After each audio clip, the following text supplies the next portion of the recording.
L'éthique de la psychanalyse de Jacques Lacan, leçon du 23 mars 1960. Vous savez donc comment j'ai repris avec vous la dernière fois notre discours en le branchant à mon discours aux catholiques. Ne croyez pas que ce soit là une façon aisée de m'en tirer. Je ne vous ai point simplement resservi ce que je leur avais raconté à Bruxelles, et à vrai dire, pour les meilleures raisons, que ce que j'ai dit à vous, je ne leur en avais pas dit la moitié. Donc, ce que j'ai articulé la dernière fois concernant la mort de Dieu, le Père, est aujourd'hui ce qui va nous conduire à une autre question par où Freud se situe, sans ambiguïté, sans embâge, au centre de notre expérience véritable, celle qui ne cherche pas des échappatoires dans des généralités, dans des généralisations concernant le sentiment religieux, la fonction religieuse chez l'homme, mais qui articule le mode sous lequel, pour nous, il se présentifie, à savoir le commandement qui, dans notre civilisation, s'articule comme celui de l'amour du prochain.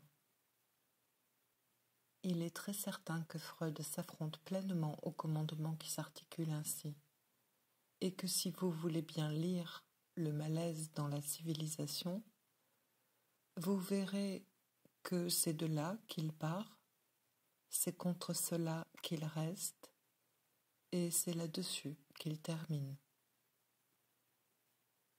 Il ne parle que de cela, et ce qu'il en dit est en somme bien remarquable, et normalement devrait même faire bruire les oreilles, faire grincer les dents.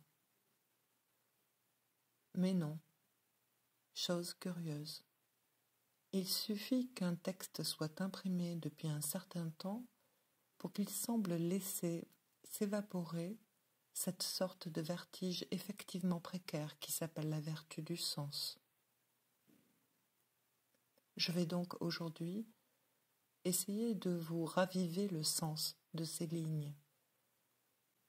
Et comme après tout, vous le verrez, ceci me conduira à des choses peut-être un peu fortes, il me reste ici qu'à demander au langage, au logos, comme dirait Freud, de m'inspirer le ton tempéré. Dieu, donc, est mort. Puisqu'il est mort, cela veut dire qu'il l'était depuis toujours.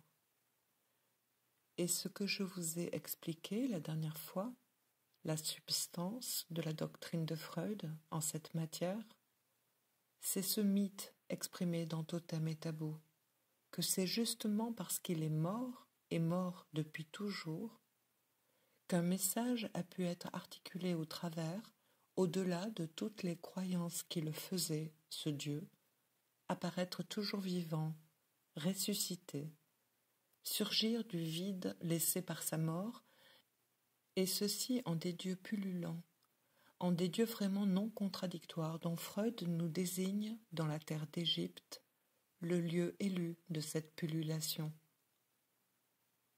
Ce message, c'est le message d'un seul Dieu qui est à la fois le maître du monde et le dispensateur de la lumière qui réchauffe la vie, qui répand la clarté de la conscience, dont les attributs sont ceux, en somme, d'une pensée qui règle l'ordre du réel.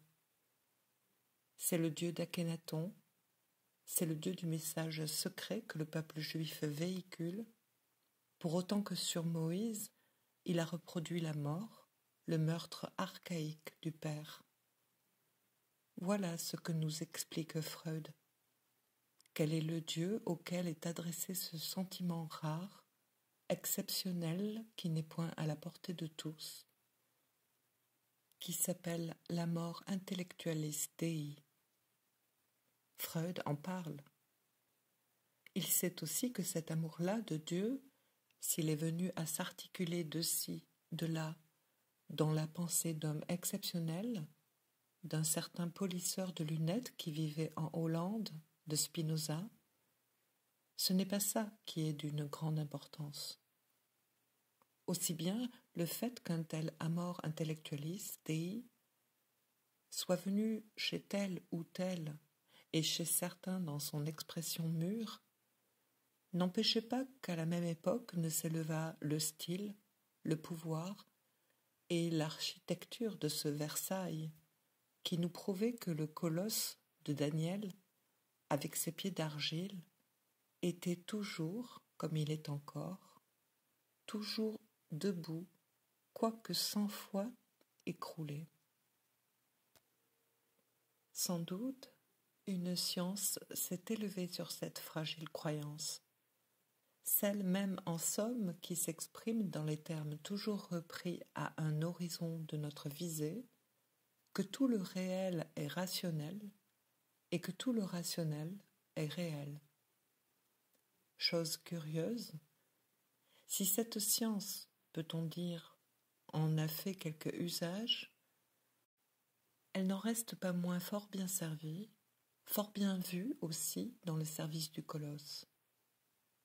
Ce colosse dont je viens de parler, celui de Daniel, 100 fois écroulé, toujours là.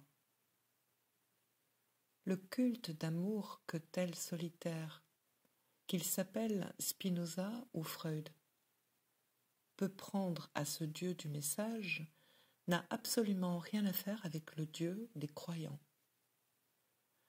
Ceci personne n'en doute, et tout spécialement parmi les croyants eux-mêmes qui n'ont jamais manqué l'occasion, là-dessus, de faire plus que leur réserve, de faire, qu'ils soient juifs ou chrétiens, ces croyants, quelques ennuis à Spinoza. Tout de même, il est curieux de voir que depuis quelque temps, depuis que cela se sait que Dieu est mort, nous les voyons, les dits croyants, user de l'équivoque, je veux dire, en se référant au Dieu de la dialectique, d'essayer de trouver l'alibi de leur culte ébranlé. Chose paradoxale, et que l'histoire ne nous avait encore point montré, le flambeau, comme vous le savez, dans l'histoire d'Akhénaton, sert facilement de nos jours d'alibi aux sectateurs d'Amon. Ceux-ci n'ont point pour médire du rôle historique de ce Dieu des croyants, du Dieu de la tradition judéo-chrétienne.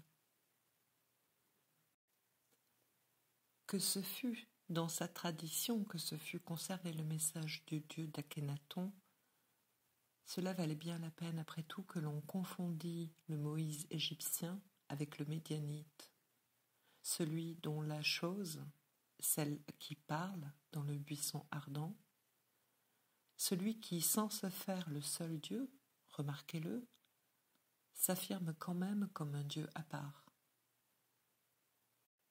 Un Dieu, je l'ai déjà souligné, peut-être un peu vite au moment où, avec vous, je me suis rapporté au texte de la Bible concernant les commandements, un Dieu devant qui les autres ne sauraient être pris en considération. Autrement dit, je n'insiste pas plus qu'il n'est nécessaire à la ligne qui se poursuit aujourd'hui. Ce n'est pas à proprement parler qu'il soit interdit d'honorer les autres dieux, mais pas en présence du Dieu d'Israël. C'est une nuance importante sans doute pour l'historien, mais pour nous qui essayons d'articuler la pensée, l'expérience de Freud pour lui donner son poids et sa conséquence, nous articulerons ce qu'il formule sous la forme suivante.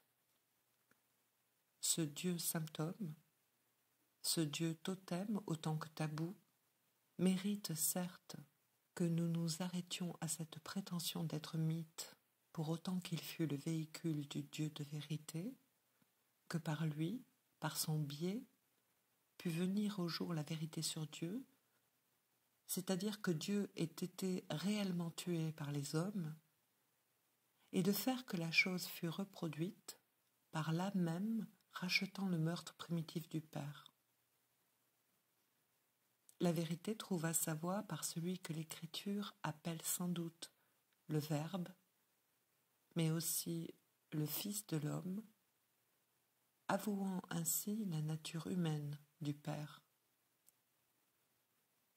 Donc Freud ne néglige ni le nom du Père, il en parle fort bien, et dans le Moïse et le monothéisme, on pourrait dire, à qui ne prendrait pas totem et tabou pour ce qu'il est, c'est-à-dire pour un mythe, d'une façon contradictoire, il s'exprime sur le nom du Père dans ces termes. C'est à savoir que dans l'histoire humaine, la reconnaissance de la fonction du Père est une sublimation, dit-il, laquelle est essentielle à l'ouverture d'une spiritualité qui, comme telle, représente une nouveauté, un pas essentiel pour l'homme dans l'appréhension d'une réalité, dit-il. Mais dans la spiritualité comme telle, au rang d'un niveau, d'un étage dans l'accès de la réalité comme telle. Ni non plus, loin de là, le Père réel. Pour lui, au cours de toute aventure du sujet, il est souhaitable qu'il y ait, sinon le Père comme un Dieu, du moins comme un bon Père. Et il en parle si bien que je vous lirai un jour le passage marqué par cet accent, presque tendre, avec lequel il parle de l'exquisité de cette identification virile qui découle de l'amour pour le Père, et son rôle dans la normalisation du désir. Mais ce qu'il faut comprendre, c'est que cet effet ne se produit sous son mode favorable, privilégié, que pour autant que tout est en ordre du côté du nom du Père, c'est-à-dire, pour y revenir, du côté du Dieu qui n'existe pas. Il en résulte, pour ce bon Père, une position singulièrement difficile. Je dirais justement que, jusqu'à un certain point, il est un personnage boiteux. Et nous le savons que trop dans l'expérience, dans la pratique, comme dans le mythe d'Oedipe, quoique le mythe d'Oedipe nous montre que ces raisons, il vaudrait mieux qu'il les ignore lui-même. Mais maintenant il les sait, ces raisons, et c'est justement de les savoir qui comporte, dans ce que j'appelle l'éthique de notre temps, quelques conséquences qui, bien sûr, se tirent toutes seules, qui sont sensibles dans le discours commun, voire dans le discours de l'analyse. Il ne s'agit pas seulement qu'elle soit sensible, et il convient, si nous nous sommes proposé cette année ce sujet de l'éthique de la psychanalyse, qu'elle soit articulée. Freud, lui-même, je le dis en passant, ne pouvait pas, à être le premier à avoir complètement démystifié cette fonction du père, ne pouvait pas tout à fait être un bon père. Je ne veux pas m'appesantir là-dessus aujourd'hui. Cela pourrait faire l'objet d'un chapitre spécial sur ce que nous sentons à travers sa biographie. Qu'il nous suffise de le cataloguer pour ce qu'il était, un bourgeois, que son admirateur, son biographe, Jones, appelle un bourgeois uxorieux. Ce n'est pas là, comme chacun sait, le modèle des pères. Aussi bien là où il est vraiment le père, notre père à tous, le père de la psychanalyse, que dirons-nous sinon qu'il l'a laissé aux mains des femmes, et peut-être aussi des maîtres sots. Pour les femmes, réservons notre jugement, ce sont des êtres pleins de promesses, tout au moins en ceci qu'elles ne les ont point encore tenues. Pour les maîtres sots, c'est une autre affaire, et à vrai dire, je voudrais là-dessus exprimer quelque chose destiné à une matière délicate comme celle où nous nous avançons, de l'éthique, qui de nos jours n'est point séparable de ce qu'on appelle une idéologie, et donner quelques précisions sur ce qu'on peut appeler le sens politique de ce tournant de l'éthique, pour autant qu'il s'agit de le cerner, de le désigner en tant que c'est celui dont nous sommes, nous les héritiers de Freud, responsable.